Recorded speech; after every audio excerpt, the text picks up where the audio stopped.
जिन्न वल इंसा इल्ला लियअबुदून।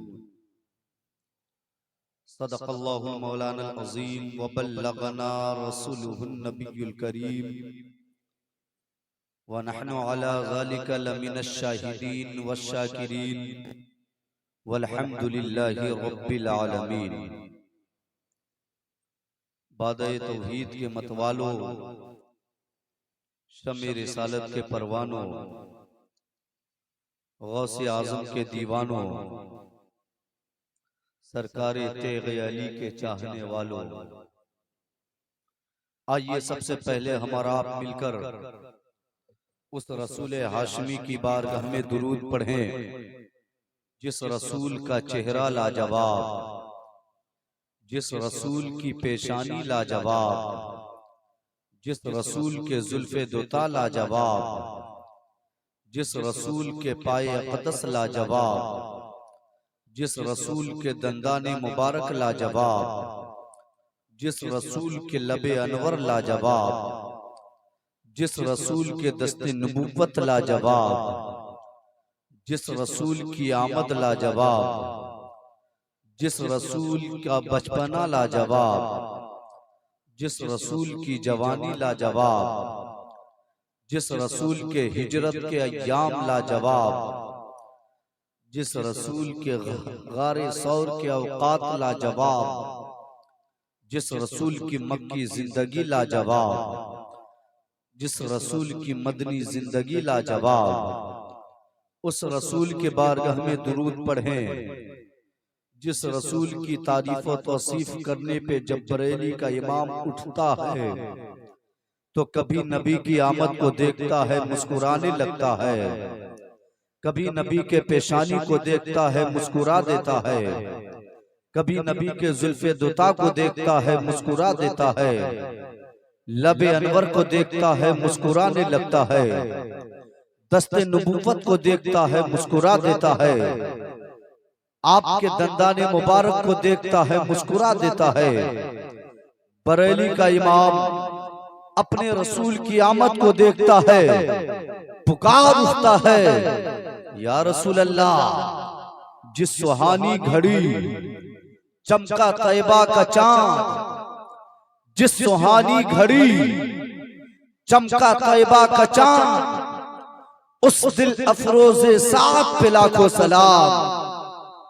बरेली का इमाम जब अपने रसूल के पेशानी को देखते हैं, पुकार उठते हैं, या रसूल अल्लाह। जिसके माथे शफाअत का सेहरा रहा, जिसके माथे शफाअत का सेहरा रहा, उस जबीने सआदत पे लाखों सलाम।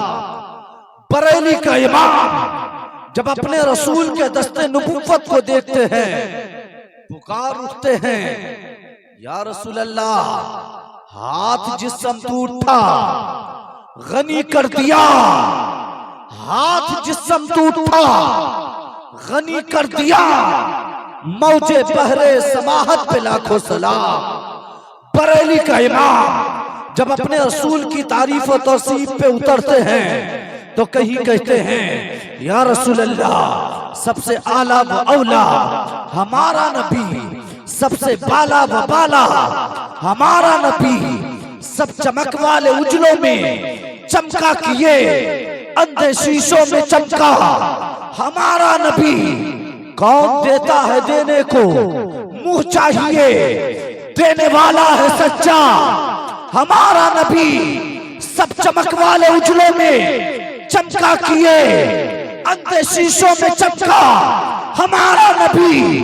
बरेली का इमाम जब अपने रसूल की तारीफ करके थक जाते हैं तो आखिर में कहते हैं, या रसूल अल्लाह। सरवर कहूँ के मालिको मौला कहूँ तुझे, सरवर कहूँ के मालिको मौला कहूँ तुझे, बाग़े खलील का गुले ज़ेबा कहूँ तुझे।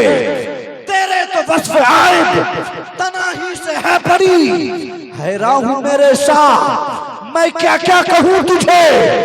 लेकिन रज़ा ने खत्मे सुखन इस पे कर दिया, खालिक का बंदा खल्क का आका कहूं तुझे, खालिक का बंदा, खल्क का आका कहूं तुझे। आइए उसी रसूल की बारगाह में एक बार दुरूद शरीफ पढ़ें। अल्लाहुम्मा सल्ली अला सय्यिदना व मौलाना मुहम्मदिन मादनिल जूद वल करम व आलिहि व बारिक व सल्लिम सल्लु अलैहि सलातु व सलामुन अलैका या रसूलल्लाह सल्लल्लाहु अलैहि वसल्लम। लायक तहसीन और काबिल मुबारकबाद हैं आप हजरात, और खासकर इस जलसा के अराकीन कि आज मुस्तफ़ा करीम सल्लल्लाहु ताला अलैहि वसल्लम की इतनी खूबसूरत महफिल आपने सजाया, और आप लोग लायक मुबारकबाद हैं कि इस महफिल में सरे शाम से लेकर अब तक तशरीफ फरमा हैं। अच्छे अच्छे उलमा शोरा का इंतखाब हुआ, और सबसे बड़ी बात ये कि हमारे अहले सुन्नत वल जमात के बहुत ही मुतबर और अजीम शख्सियत नकीब आज़म हिंदुस्तान हजरत अल्लामा व मौलाना महबूब गौहर साहब इस्लामपुरी, जो कि हमारे अहले सुन्नत वल जमात के नकीब और बहुत बड़े दाई इस्लाम हैं। आपको इतने अच्छे अच्छे आलिम दीन का इंतखाब करना आप तमाम लोगों को बहुत बहुत मुबारकबाद हो।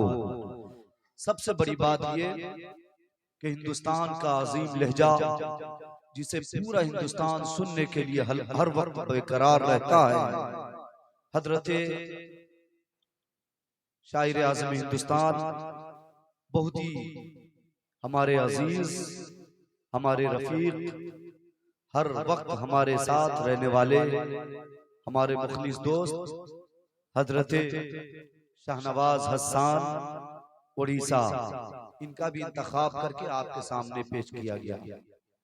सूफी मिजाज शायर, बेहतरीन आलिम दीन कलमकार हजरत अल्लामा व मौलाना जाकिर इस्माइली साहब, जो कि उत्तर प्रदेश से तशरीफ लाए, इसलिए वो भी लायक तहसीन और काबिल मुबारकबाद है। मैं भी बैठा बैठा देख रहा था कि हमारे नकीब आज़म हिंदुस्तान आपको समझा समझा करके थक गए, लेकिन आप हैं कि सुनने के लिए राजी नहीं है। मेरे ख्याल से 60% कुर्सी खाली हो चुकी, और भी किसी को जाना हो तो वो जा सकते हैं। आज अहले सुन्नत वल जमात और मुसलमानों की खस्ता हाली का एक ये भी वजह है कि 1 लाख का जलसा सजा करके जो अहम चीज, जो बेहतरीन, जो जरूरी है, वो खिताब और तकरीर ये कौम सुनने के लिए तैयार नहीं। बहुत अच्छे अंदाज में हमारे शायर साहब ने नाते पाक और मनकबत पेश किया। आप लोग झूम रहे थे, कितने लोग समझ रहे थे अशार। हमारे नकीब साहब जो अशार पेश किए मयारी शेर थे, वो तो खैर बाउंस कर गया आप लोगों के सर से, लेकिन शायर साहब के अंदाज पे, अशार पे जो आप झूम करके दाद दे रहे थे, आप कुछ समझ रहे थे या यूं ही अपने वक्त को बर्बाद कर रहे थे, अपने एनर्जी को लॉस कर रहे थे। बहुत अफसोस होता है कि इतने बड़े मजमे को सजा करके आप लोग जो जरूरी चीज है वो तकरीर, वो इस्लाही बयान सुनने के लिए तैयार नहीं। अगर तकरीर सुनने का मिजाज न हो तो सिर्फ आप मुशायरा ही कर सकते हैं, जायज है, उसमें भी सवाब है। बेफजूल का आप काफी पैसा खर्च करके किसी खतीब को बुला करके या किसी आलिम दीन को बुला करके, और आप ऐसे ही आलिम दीन की इज्जत करते हैं कि कुर्सियां खाली हो जाती हैं आपकी। दो ही चीज समझ में आती है बात हमें, एक या तो ये कि आप सबसे ज्यादा समझदार हैं, और दूसरी बात ये कि जो आलिम दीन बयान करेंगे वो सब आपको याद है। यही दो चीज हो सकती है आपके उठने की वजह। अगर ये दो चीजें नहीं है तो फिर आपको तो बैठे रहना चाहिए। हमने गुजरात उड़ीसा में ऐसा माहौल नहीं देखा। वहां के लोग खिताब इतने दिलचस्पी से सुनते हैं। यही वजह है कि आज भी गुजरात के मुसलमान काफी तरक्की के दहाने के करीब पहुंच चुके हैं। लेकिन अफसोस हमारा बिहार कब तक ये खस्ता हाली का शिकार रहेगा। अल्लाह बिहार वालों पे अपनी खास रहमत और अनवार की बारिशें नाज़िल फरमाए। एक शेर से मैं देखना चाहता हूं कि आप लोग सुनने के लायक हैं या नहीं। अगर इस शेर का आपने सही माने में इस्तकबाल कर लिया तो इंशाअल्लाह मेरी गुफ्तगू 1 घंटा होगी। और अगर इस शेर को आपने अच्छे अंदाज में नहीं सुना तो मैं समझूंगा कि आप 10 से 15 मिनट ही हमको बर्दाश्त कर सकते हैं।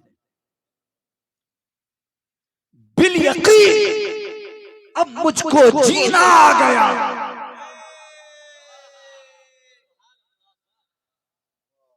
बेहतरीन साउंड ऑपरेट कर रहे हैं, अल्लाह ताला इनको खूब तरक्की अता फरमाए। बिल यकीन अब मुझको जीना आ गया। बिल यकीन अब मुझको जीना आ गया। अरे सामने जिस दम मदीना आ गया, सामने जिस दम मदीना आ गया, सामने जिस दम मदीना आ गया, सामने जिस दम मदीना आ गया। और सैयदना गौसे आजम को कितने लोग जानते हैं? जरा हाथ उठा करके बताइए। 11वीं शरीफ बहुत करीब है, सब लोग जानते हैं ना। बिल यकीन अब मुझको जीना आ गया। सामने जिस दम मदीना आ गया और कह दिया जब कुब इज़्नी गौस ने, कह दिया जब कुब इज़्नी गौस ने, अरे कब्र के मुर्दों को जीना आ गया। कब्र के मुर्दों को जीना आ गया। कब्र के मुर्दों को जीना आ गया। कह दिया जब कुब इज़्नी गौस ने, कब्र के मुर्दों को जीना आ गया। और शाहनवाज साहब एक शेर, हजरत अख्तर का फतवा देखकर,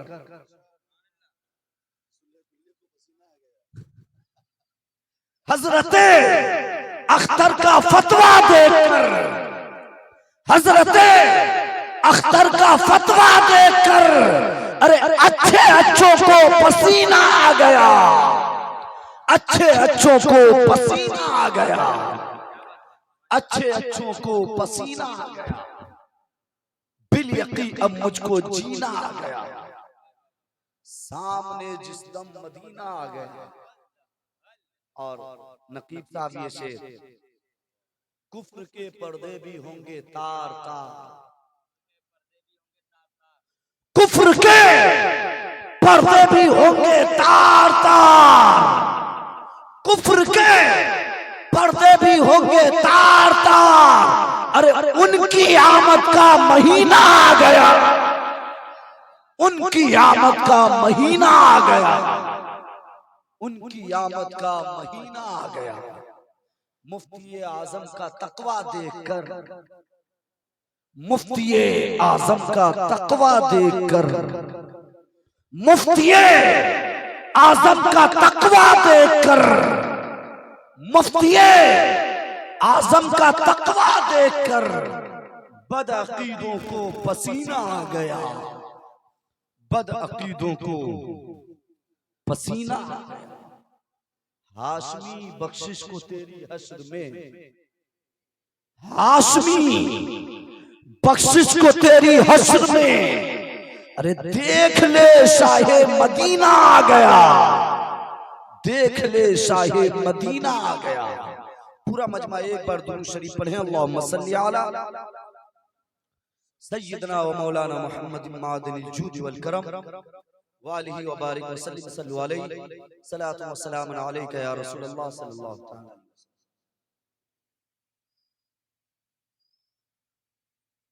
मुस्तफा की आमद से पहले मक्का के हालात क्या थे? मुस्तफा की आमद के बाद मक्का के हालात बदले कैसे। आका करीम सल्लल्लाहु अलैहि वसल्लम के नूर से मक्का कैसे मुनव्वर हुआ और मुस्तफा की आमद से किस किस की किस्मत का सितारा चमका। मेरे दोस्तों, मक्का के हालात इतने गिर चुके थे कि जब मोहम्मद अरबी तशरीफ नहीं लाए, जब मुस्तफा करीम नहीं आए, जब आका तशरीफ नहीं लाए थे, तो मक्का वालों ने सुबह के वक्त सूरज को निकलते हुए देखा तो उसने मुलाहिजा किया कि सूरज के अंदर एक किस्म की गर्माहट है, सूरज के अंदर एक किस्म की रोशनी है, सूरज के अंदर एक किस्म की तपिश है, सूरज के अंदर एक किस्म की जलन है। तो मक्का वालों ने कहा था, लोगों सुनो तो सही, सूरज के अंदर रोशनी है, यही खुदा हो सकता है। सूरज के अंदर गर्माहट है, यही खुदा हो सकता है। सूरज के अंदर रोशनी है, यही खुदा हो सकता है। सूरज के किरणों के सामने अगर कोई जाता है तो उसे जलाकर राख कर दिया जाता है, यही खुदा हो सकता है। मक्का वालों ने सूरज को सजदा किया। उस वक्त जरूरत थी कि कोई अल्लाह का पैगंबर आए, कोई अल्लाह का नबी आए, कोई मोहम्मद अरबी आए, कोई ऐसा रसूल आए जो तमाम रसूलों का इमाम हो, ऐसा नबी आए जो तमाम नबियों का इमाम हो, ऐसा पैगंबर आए जो तमाम रसूलों का रसूल हो, ऐसा नबी आए जिसकी आमद से मक्का तो लाजवाब हो जाए, बल्कि ऐसा नबी आए जो पूरी दुनिया में रहमत बन करके छा जाए। मेरे दोस्तों, मुस्तफा की आमद से पहले मक्का वालों ने देखा कि पहाड़ के अंदर एक किस्म की जमाहट है, पहाड़ के अंदर एक किस्म की सकत है, पहाड़ के अंदर एक किस्म की कुव्वत है, पहाड़ के अंदर एक किस्म की ताकत है। तो मक्का वालों ने कहा था, लोगों सुनो सुनो, ये पहाड़ ही खुदा हो सकता है। पहाड़ के सामने घुटना टेका, उसे खुदा कहा। उस वक्त भी जरूरत थी कि कोई अल्लाह का पैगंबर आए, कोई आमना का लाल आए, कोई अब्दुल्ला का बेटा आए। मक्का वालों ने दरिया की रवानियों को देखा कि पानी के अंदर बहुत ज्यादा है, पानी के अंदर रवानगी तेज है। तो मक्का वालों ने समंदर के रवानियों को खुदा समझ करके सजदा किया था। उस वक्त भी जरूरत थी कि कोई अल्लाह का रसूल तशरीफ लाए, बल्कि मक्का के हालात ये थे कि मक्का वाले जब अपनी बेवा माँ के साथ निकाह कर लिया करते थे, उस वक्त जरूरत थी कि कोई अल्लाह का रसूल तशरीफ लाए। मक्का वालों के जुल्म की इंतहा ये हो गई कि मक्का वालों ने मुस्तफा की आमद से पहले यतीमों के मालों पे कब्जा किया। उस वक्त जरूरत थी कि कोई अल्लाह का रसूल आए। जब मक्का वालों ने बेसहारों को सताया, उस वक्त जरूरत थी कि कोई अल्लाह का नबी आए।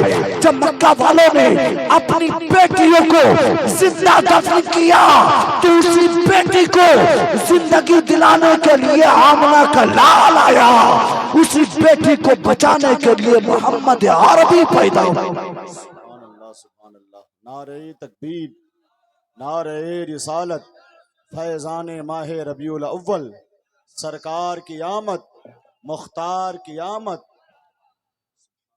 मुस्तफा की आमद हुई। आका ने फरमाया, लोगों जुल्म की इंतहा हो गई, तूने यतीमों के मालों पे कब्जा किया, जुल्म की इंतहा हुई। तूने बेवाओं के साथ गलत किया, जुल्म की इंतहा हो गई। तूने अपनी माँ जो बेवा थी उसे अपने निकाह में रखा, जुल्म की इंतहा हो गई।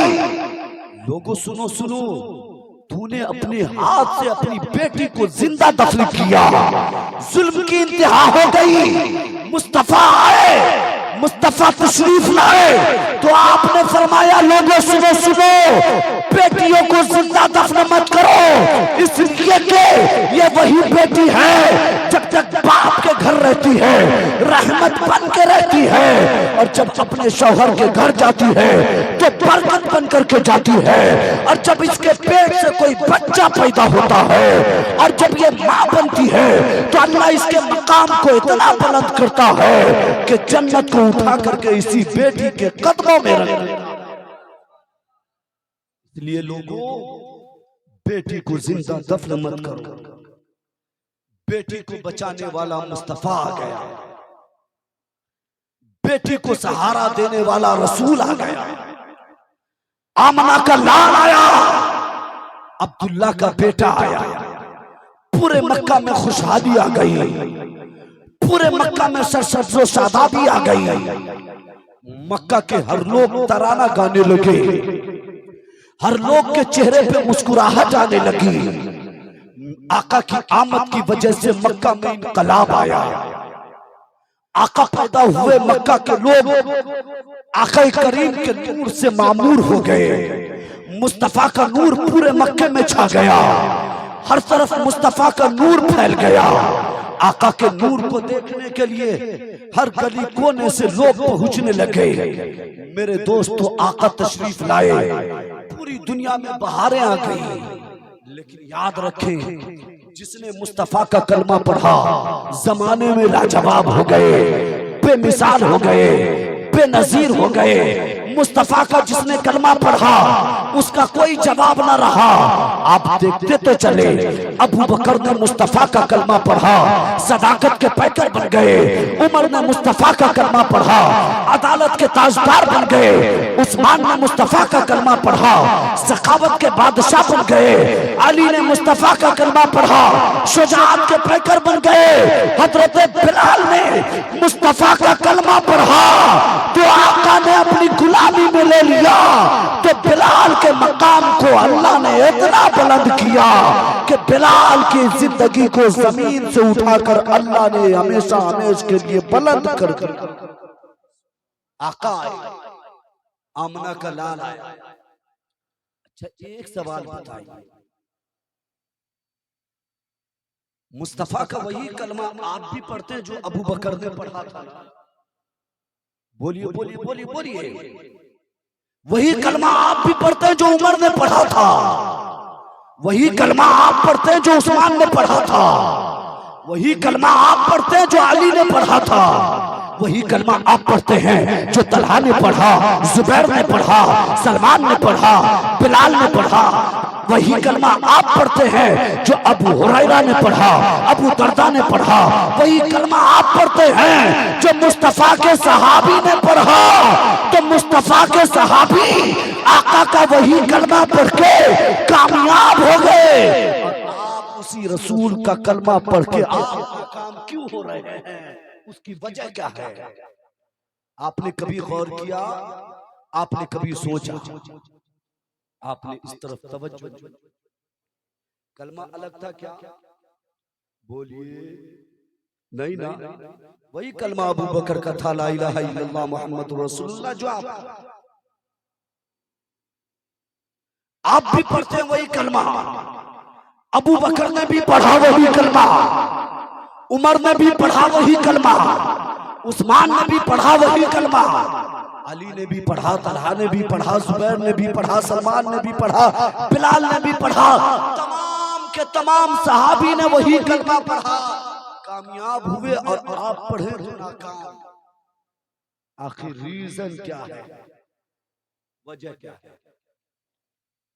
नाकामी का सबब क्या है?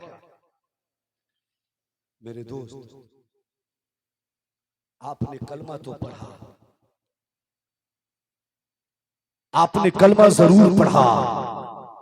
आपने सुबह में कलमा पढ़ा, शाम में कलमा पढ़ा, रात में कलमा पढ़ा, भोर में कलमा पढ़ा, सोते वक्त में पढ़ा, जागते वक्त में पढ़ा। लेकिन आपने कलमा पढ़ा लेकिन सीरत रसूल को छोड़ा। आपने कलमा तो पढ़ा, किरदार रसूल को छोड़ा। आपने कलमा तो पढ़ा लेकिन मुस्तफा की सीरत को छोड़ा। आपने कलमा तो पढ़ा लेकिन मुस्तफा की सुन्नत को छोड़ा। आपने कलमा तो पढ़ा लेकिन मुस्तफा के कौल को छोड़ा, मुस्तफा के फेर को आपने छोड़ा, इसलिए आप नाकाम। अगर आप मुस्तफा के कलमा के साथ साथ मुस्तफा के कौलो फेल पे अमल किए होते तो आप कामयाब हैं। आज पूरा हिंदुस्तान खासकर और पूरी पूरी दुनिया आमतौर पे परेशानी को झेल रही है और इसके वजह से काफी सख्ते में है, काफी परेशानी में है। हर इंसान की ये आदत, ये फितरत बन चुकी है कि कामयाबी, तरक्की, दौलत कैसे कमाई जाए, कामयाबी कैसे हासिल की जाए। लेकिन अफसोस,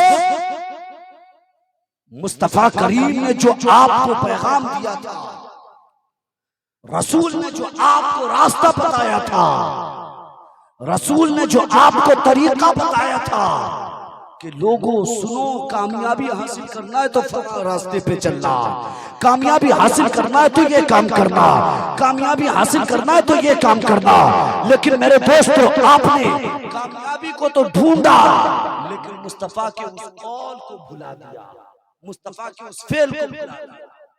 आका ने फरमाया था, लोगों कामयाबी चाहते हो तो मार्केट में, बाजार में नहीं, मोहल्ले में नहीं, होटलों पे नहीं, मुस्तफा ने फरमाया था कामयाबी चाहते हो तो अल्लाह के घर मस्जिद आओ, सजदा करो, अल्लाह से मांगो, अल्लाह इतना देगा, इतना देगा, इतना देगा कि अल्लाह दोनों जहां में तुम्हें कामयाब। लेकिन अफसोस कि आपने अपने पेशानियों को अल्लाह की बारगाह में झुकाने की कोशिश नहीं। करोड़ों की मस्जिदें आपने बनवाई, लेकिन सजदा करने के लिए आप तैयार नहीं। लाखों की मस्जिदों में आपने खर्च किया पैसे, लेकिन एक वक्त सजदा करने के लिए आप रेडी नहीं। आप देखें तो सही फिलिस्तीन के मुसलमानों को, आप आंख उठा करके देख ले गजा के मुसलमानों को, आप आंख उठा करके देख ले फिलिस्तीन के मजलूम मुसलमानों को, जो सजदा करने के लिए बेकरार हैं, अपने पेशानियों को अल्लाह के घर में झुकाने के लिए तड़प रहे हैं।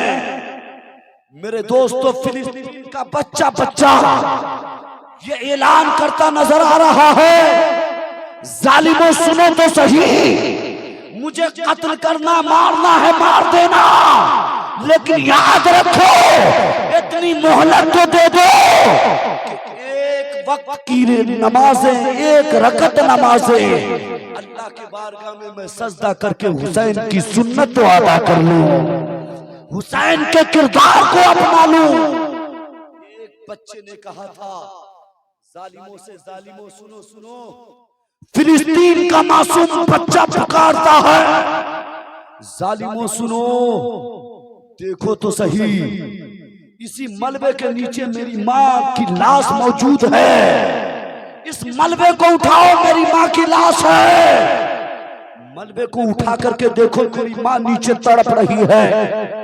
जालिमों, मलबा उठाने से पहले पहले, जालिमों उस लाश को उठाने से पहले पहले मुझे इतनी मोहलत दे देना कि मैं अपने रब की बारगाह में एक रकत नमाज तो अदा कर लूंगा और अपने रब से ये शिकायत करूंगा, मौला आज तेरे बारगाह में सजदा करने के लिए मेरे पास वक्त नहीं है, मोहलत नहीं है, परवरदिगार आलम मुझे थोड़ी सी मोहलत दे दे ताकि आज ये तेरा बंदा दिल खोल कर तेरी इबादत करेगा। लेकिन अफसोस, आज उस मासूम बच्चे को मौका नहीं, उस मासूम बच्चे को आज वो मौका मैसर नहीं कि आज वो सही तरीके से सजदा कर ले। लेकिन आप कितने खुशनसीब हैं, जमहूरी मुल्क में जीते रहते हैं, जहां आपको फुल इजाजत है कि आप जिस तरह चाहे अपने रसूल की सुन्नत पे अमल करें, जिस तरह चाहे अपने रब की इबादत करें, जिस तरह चाहे आप अपने दीन को फॉलो करें। मेरे दोस्तों, लेकिन आप आज सजदा करने के लिए तैयार नहीं। याद रखिएगा, आज फिलिस्तीन का नंबर है, कहीं कल आपका नंबर ना आ जाए। वो नंबर आने से पहले पहले, वो वक्त आने से पहले पहले अपने अंदर बदलाव लाने की कोशिश कीजिएगा, अपने अंदर तब्दीली लाने की कोशिश कीजिएगा। अगर अल्लाह ने आपको दिल दिया है और दिल के अंदर धड़कन धड़क रही है और अल्लाह ने आपको दिमाग दिया है, तो आप अल्लाह के कुरान से इस आयत को पढ़िए। अल्लाह पुकार कर कहता है, वमा खलक़तुल जिन्ना वल इंसा इल्ला लियअबुदून। ऐ लोगों सुनो सुनो, जिन और इंसान को सिर्फ और सिर्फ इसलिए पैदा किया वो मेरी इबादत करे। लेकिन आपको अल्लाह ने अपनी इबादत के लिए पैदा किया था, आपने उस रब की इबादत को आपने भुलाया, उस मुस्तफा करीम की सुन्नत को आपने भुलाया, मुस्तफा की सीरत से आपने इनकार किया। यही वजह है मुसलमान के हर जगह आप पे जुल्म हो रहे हैं, हर जगह आप पे सितम के पहाड़ों को ढाए जा रहे हैं। मेरे दोस्तों याद रखिएगा यार, अगर अब भी आपके अंदर बदलाव नहीं आया, अब भी वक्त है, तौबा का दरवाजा खुला है, सूरज पूरब से निकलता है, अब भी वक्त है, तौबा कीजिए। मुस्तफा के दीन में सही तरीके से दाखिल हो जाइए, मुस्तफा के किरदार पे अमल कीजिए, जमाने में इनकलाब आएगा। मुस्तफा के गुफ्तार पे अमल कीजिए, जमाने में इनकलाब आएगा। मुस्तफा की सीरत पे अमल कीजिए, जमाने में इनकलाब आएगा। मुस्तफा की जिंदगी को अपना लीजिए, आप यहाँ भी कामयाब वहां भी कामयाब हो जाएंगे। मेरे दोस्तों याद रखिएगा, अगर आपके अंदर अब भी बदलाव नहीं आया, अब भी तब्दीली नहीं आई, तो याद रखना कल आपकी बारी है, इसकी तैयारी कर लेना। इसलिए कि जो कौम अपने रब और अपने रसूल के बताए हुए रास्ते से दूर हो जाती है, तो अल्लाह रब्बुल इज्जत उस कौम को तबाह बर्बाद कर देता है।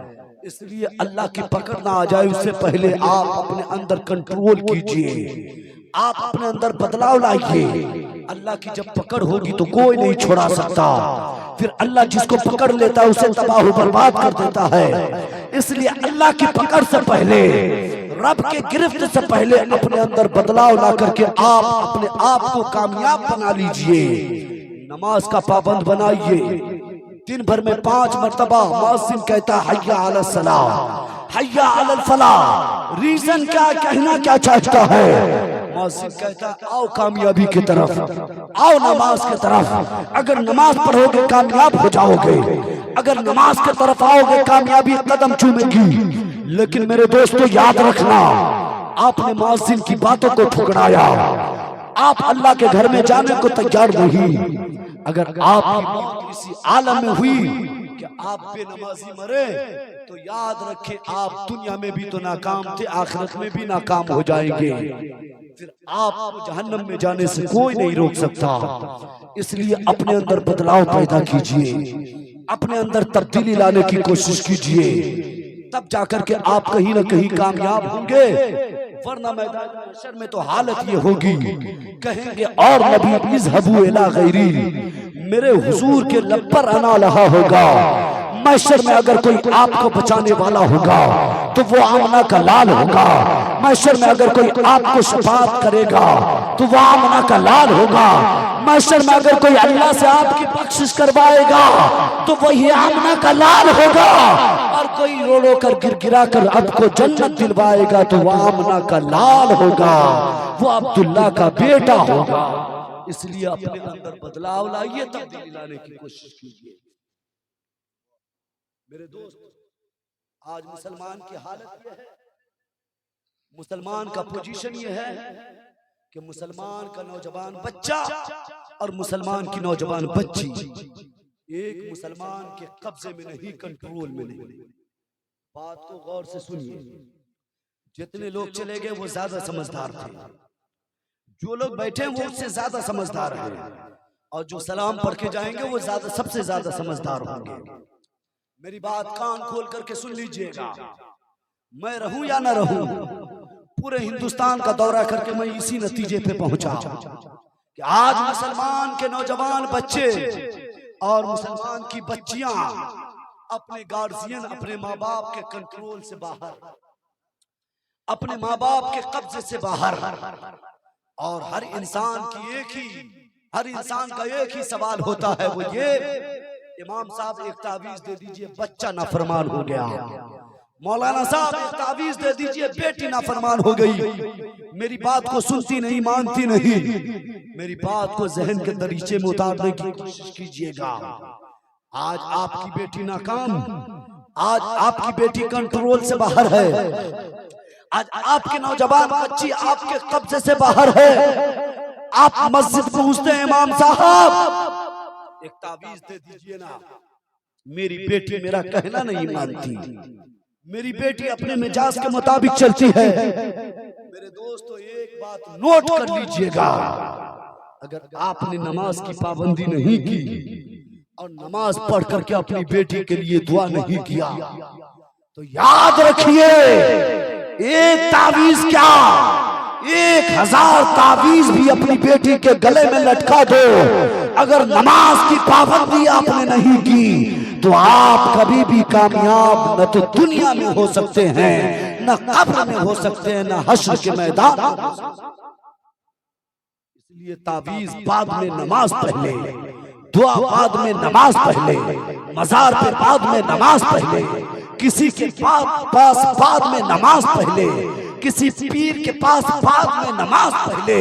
जब रब राजी होगा तो अल्लाह वाला भी राजी होगा, जब रब राजी होगा तो आपका पीर भी राजी होगा, जब रब राजी होगा तो आप दुनिया में भी कामयाब होंगे, कब्र में भी कामयाब होंगे, और हश्र के मैदान में भी आप कामयाब। आज लोगों की क्या हालत है, अभी बुला दूं शहनवाज साहब को, सब दौड़ के आएंगे ना, आएंगे ना। कितनी कामयाबी आपने हासिल की, कितनी कामयाबी आपने हासिल की, कितनी कामयाबी।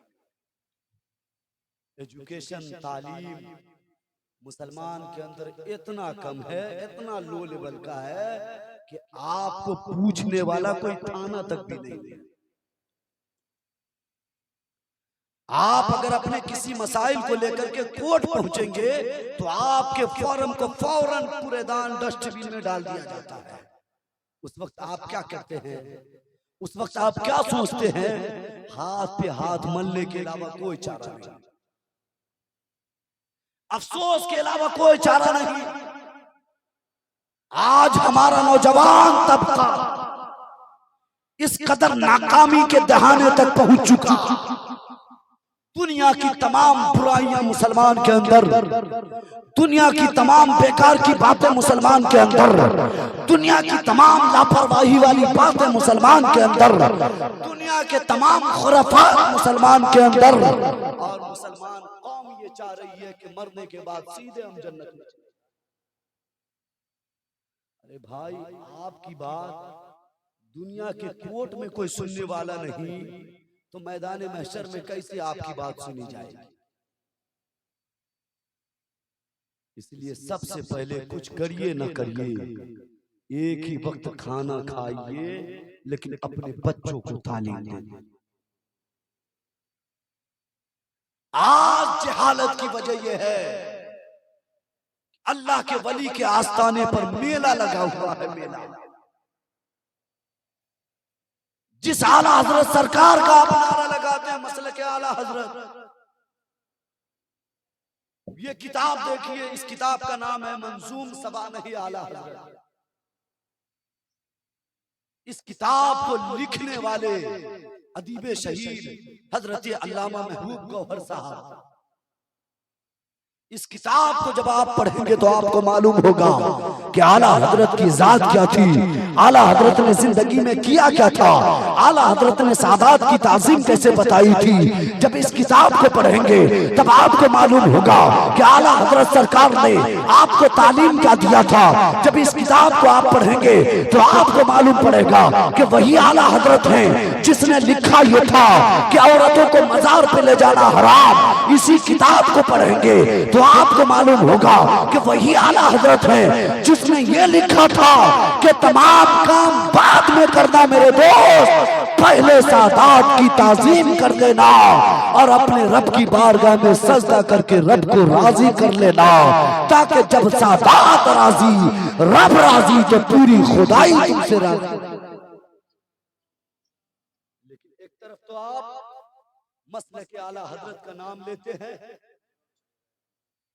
और दूसरी तरफ आप आला हजरत के तमाम कौल के खिलाफ। अरे वही आला हजरत जिसने ऐवान बातिलियत पे आखिरी कील ठोक दी, लोग कहने पर मजबूर हो गए मुल्के सुखन की शाही तुमको रजा मुसल्लम, जिस समत आ गए हो सिक्के बिठा दिए। उसी आला हजरत ने लिखा कि लोगों, मज़ारात पे बाद में जाना, पहले अपने रब को राजी कर लेना अपने सजदे से, अपने पेशानी को झुका करके, और मज़ारात पे जब जाना तो मज़ार को छूना नहीं, टच मत करना, चूमना भी नहीं, बल्कि 2 कदम दूर खड़े होकर के अदब के साथ सलाम पढ़ना, दुरूद पढ़ना, कुरान की तिलावत करना। और अल्लाह का वली है, अल्लाह का वली जितना दुनिया में देता है कब्र में जाने के बाद उससे ज्यादा देता है। इसलिए लोगों अदब से खड़े होना और उसके सदके में दुआ करना, अल्लाह बेहिसाब तुझे दे दे। लेकिन आज तरीका क्या है? नमाज से दूर, नेकियां से दूर, और गरीब नवाज के उर्स में गाड़ी भर भर के औरतों को आप भेज रहे हैं। आला हजरत सरकार ने लिखा कि औरतें मजार की नीयत से घर से निकलती है, अल्लाह की लानत उस पे बरसने लगती है। जिस पे अल्लाह की लानत बरसती हो, जिस पे अल्लाह का गजब उतरता हो, उसकी दुआ अल्लाह कैसे कबूल करेगा? घर से निकली अल्लाह की लानत लेते हुए, अल्लाह के वली के आस्थाने पे गई, अल्लाह की लानत बरस रही है। अब रो रो कर गिर गिरा कर दुआ करती है, मौला मुझे ये दे दे, मुझे वो दे दे, मुझे लखपति बना दे। मेरे दोस्तों याद रखिएगा, कभी भी अल्लाह का वली आपके लिए उस वक्त तक सिफारिश नहीं करेगा जब तक आप इस्लाम, कुरान और कानून इस्लाम के दायरे में रह करके दुआ न कर ले, तब तक अल्लाह का वली आपके लिए सिफारिश कभी भी नहीं करेगा। और औरतों को तो मजार पे जाना हराम है। आप मजार पे ले जाते हैं, ले जाने के बाद वो औरतें इस तरह खुराफात के काम को करती हैं जिससे अल्लाह की रहमत तो दूर, अल्लाह की लानतें उस पर बरसा करती हैं। इसलिए कम से कम मसले के आला हजरत का नारा लगाते हैं तो कम से कम उसके वकार को मजरूह मत होने दीजिएगा। बहुत बेहतरीन किताब मंसूम सवानह आला हजरत हमारे अल्लामा महबूब गौहर साहब ने लिखा। इसमें मेरे ख्याल से जहां जहां मैंने मुताला किया, आला हजरत सरकार के पूरे खानदान का जिक्र कर दिया गया और खुसूसियत के साथ आला हजरत की जिंदगी के ऊपर मुकम्मल तौर पे 2500 अशार लिखे गए हैं। इतनी ज़ख़ीम, इतनी मोतबर, इतनी मुस्तनद किताब, इतनी बेहतरीन किताब आपके नजदीक है। अगर कोई साहब इसका मुताला करना चाहते हैं, इसको लेना चाहते हैं, तो आप ले सकते हैं। इसकी जो कीमत है वो कीमत आप अदा कर लें। 500 रुपए इसकी कीमत है। पैसा कुछ नहीं, रोज कमाते रोज फेंक देते हैं। लेकिन अगर आपने इस किताब को अपने घर में रखा और फिर इसको पढ़ के इस पे अमल किया तो यकीन माने आप दोनों जहां में कामयाब हो जाएंगे। इसलिए मेरे दोस्तों, अपने आप को समझिए, अपने वकार को समझने की कोशिश कीजिए। आखिरी बात बोल करके मैं अपनी बात खत्म करना चाहता हूं।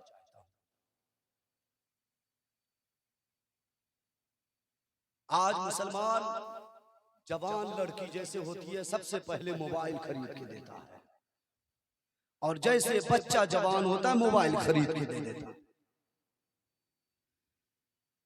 रात में सोने के लिए अलग कमरा दे देता है, रात भर वो मोबाइल में क्या कर रहे हैं माँ बाप को इसका इल्म नहीं।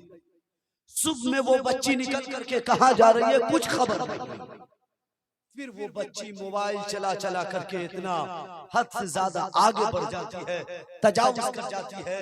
उसके बाद फिर वो बच्ची किसी के अफेयर में आकर के आपको कहती है मेरा निकाह अगर उससे नहीं हुआ तो हम जहर खा लेंगे, फांसी लगा लेंगे या ट्रेन के सामने कूद करके जाएंगे। अब आपकी नींद खुलती है, अब आपकी अक्ल खुलती है। आप बेटी से पूछते हैं बेटी ये तो बताओ जिससे तुम बात करती हो वो बच्चा खान है या नहीं, तुम तो खान हो ना। वो बच्चा अंसारी है या नहीं, तुम तो अंसारी हो, तो अंसारी के साथ ही शादी कर सकते हैं। खान हो तो खान के साथ ही शादी कर सकते हैं, शेख हो तो शेख के साथ ही शादी कर सकते हैं, वरना नहीं। अब आपकी बच्ची बात करते करते इतना आगे बढ़ चुकी होती है कि वो आपका एक भी न सुनती और आप जात पात पर उतर करके जिसका कोई वजूद नहीं इस्लाम में। मुस्तफा करीम ने फरमाया कि अगर बच्चे और बच्चियां जवान हो तो फौरन उसका निकाह कर दो, जात पात मत देखो। अगर सही अकीदा वाला हो, बेहतरीन अच्छा इंसान मिल जाए तो फौरन उसका निकाह कर दो ताकि वो दुनिया में गुनाह करने से बच जाए। अगर फौरन निकाह आपने नहीं किया तो याद रखिए जितना गुनाह आपका बच्चा करेगा महशर के दिन आपको भी उसका अल्लाह के बारगाह में जवाब देना।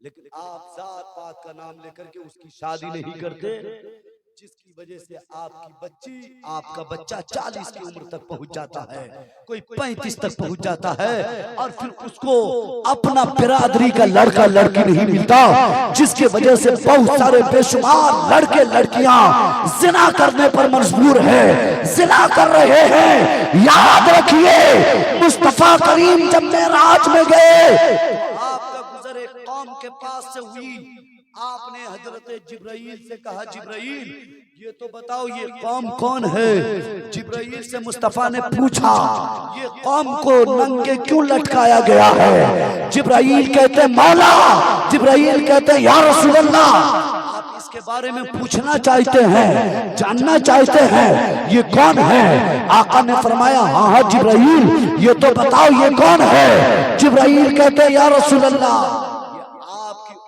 के वो लोग हैं जो दुनिया में जिना किया करते थे, जो दुनिया में गुनाह में मुलव्विस रहा करते थे। अल्लाह रब्बुल इज्जत ने इसके साथ ये काम को किया, इसके साथ ये अजाब को मुसल्लत किया, यानी इसे नंगे करके उल्टे लटकाया गया है। यहाँ तक के क़यामत ना आ जाए तब तक इसके साथ यही जुल्म किया जाएगा, इसके ऊपर यही अजाब को मुसल्लत किया जाएगा। जिना करने का अंजाम बहुत बुरा है, इसलिए सबसे पहले अपने घर को संभालिए, अपने बच्ची को संभालिए, अपने बच्चों को संभालिए, अपनी जिंदगी को संभालिए, इस्लामिक तालीम को आम कीजिए, अपने बच्चों को पढ़ाइए, तब जाकर के आप कामयाबी हासिल कर सकते हैं,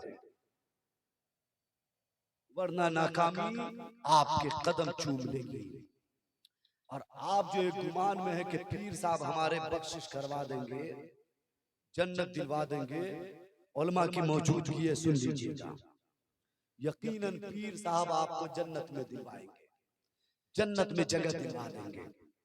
लेकिन इस दौर में बेशुमार एक से एक पीर साहब घूम रहे हैं। अगर अच्छा पीर का दामन मिल गया तो यकीनन दुनिया भी कामयाब, कब्र भी कामयाब, हश्र भी कामयाब। और अगर गलती से गलत पीर का दामन आपने पकड़ लिया, दुनिया भी बर्बाद, कब्र भी बर्बाद और हश्र भी। माँ बाप की इज्जत नहीं, माँ बाप की कद्र नहीं, माँ बाप के मकाम को समझा नहीं, माँ बाप की जिंदगी को जाना नहीं, माँ बाप के मकाम को पहुंचा नहीं, माँ बाप की खिदमत न किया। और पीर साहब की ऐसी खिदमत आपने की, आप ये समझ बैठे कि पीर साहब चाह लेंगे तो जन्नत दिलवा देंगे। याद रखिए, जन्नत किसी के बाप की जागीर नहीं। अगर आपने अपने माँ बाप की खिदमत की, माँ बाप अगर आपसे राजी है तो अल्लाह भी राजी, अगर अल्लाह राजी तो उसका रसूल भी राजी, और जब अल्लाह उसका रसूल राजी तो यकीनन आप जन्नत में जाने के मुस्तहिक हो। और अगर पीर सिर्फ राजी है, माँ बाप राजी नहीं, तो याद रखिए आपका ठिकाना जाए। चाहे पीर साहब को गड्डी क्यों ना आप पेश करें, चाहे पीर साहब को पैसा से क्यों ना तौल दे, उस वक्त तक आप कामयाब नहीं जब तक माँ के कदमों को न चूमे, जब तक बाप की खिदमत न करे, जब तक बड़ों की इज्जत न करे, जब तक छोटों पे शफकत न करे, जब तक पड़ोसियों के हुकूक न अदा करे, तब तक आप कामयाबी नहीं हासिल कर सकते। आज आपकी बच्चियां गैरों के रिलेशनशिप में जाती है, गैर मुस्लिम के साथ भाग रही है। कितना अफसोस की बात है, गैर मुस्लिम के साथ भाग रही है आपकी बच्ची, और आपको एहसास तक नहीं है। आप भी सोच रहे हैं कि हमारी बच्ची बहुत टैलेंट है, हमारी बच्ची बहुत माइंडेड है, हमारी बच्ची कामयाबी की तरफ जा रही है। याद रखिए, आप खुद अपने आंख से मुलाहिजा करते हैं, सोशल मीडिया का दौर है, इलेक्ट्रॉनिक मीडिया का दौर, प्रिंट मीडिया का दौर है, कोई बात ढकी छुपी नहीं। आज जिस बच्ची को आप कामयाब समझ रहे हैं, 2-4 महीने के बाद वही बच्ची आपके सामने जो रिजल्ट पेश करती है, उस वक्त आपको अफसोस के अलावा कोई चारा नहीं होता है। इसलिए अल्लाह के वास्ते, अल्लाह ने मुस्तफा की उम्मत में पैदा किया तो अपने रसूल की जिंदगी को पढ़िए, अपने रसूल के कौल को समझिए, अपने रसूल के फेल को पढ़िए, अपने रसूल की जिंदगी को पढ़िए। और अगर अल्लाह ने आपको मुस्तफा की उम्मत में अशरफुल मखलूकात बना करके भेजा तो अपने आप को पहचानने की कोशिश कीजिए, अपने बच्चियों को गैरों के चंगुल से बचाइए। अगर आपने सही तौर पे बच्ची की परवरिश कर ली तो यकीनन अल्लाह आपसे राजी हो जाएगा, फिर आप दोनों जहां में कामयाब हो जाएंगे, वरना नाकामी आपके कदम चूमेगी। अल्लाह रब्बुल इज्जत के बारगाह में दुआ है कि मौला ताला हम तमाम लोगों को आक़ा करीम सल्लल्लाहु ताला अलैहि वसल्लम के दीन मतीन पे अमल करने की तौफीक रफीक अता फरमाए। परवरदिगार आलम हम तमाम लोगों को मुस्तफ़ा करीम सल्लल्लाहु ताला अलैहि वसल्लम की प्यारी प्यारी सुन्नत पे अमल करने वाला बनाए। परवरदिगार आलम हम तमाम लोगों को नमाज की तौफीक अता फरमाए, नमाज पंजगाना बाजमात अदा करने की तौफीक अता फरमाए। मौला ताला इस महफिल के सजाने वालों को, इस महफिल में जिन लोगों ने हिस्सा लिया उन तमाम लोगों को मौला मदीने पाक की ज़ियारत नसीब अता फरमाए। परवरदिगार आलम मुस्तफ़ा की शफाअत अता फरमाए, दोनों जहां में कामयाबी अता फरमाए, कामरानी अता फरमाए। अल्लाह रब्बुल इज्जत हम तमाम लोगों की इस हाजिरी को कबूल अता फरमाए। बोलने में आमदन कसदन सहवन अगर कुछ गलतियां हो गई हों तो अल्लाह माफ़ अता फरमाए। अस्तगफिरुल्लाह रब्बी मिन कुल्लि ज़ंबि व अतूबु इलैहि, ला इलाहा इल्लल्लाह मुहम्मदुर रसूलुल्लाह। फूल के पत्ती से कट सकता है हीरे का जिगर, मर्द नादा पर कलामे नर्म नाजुक बेअसर, वमा अलैना इल्लल बलाग। अस्सलामु अलैकुम व रहमतुल्लाह।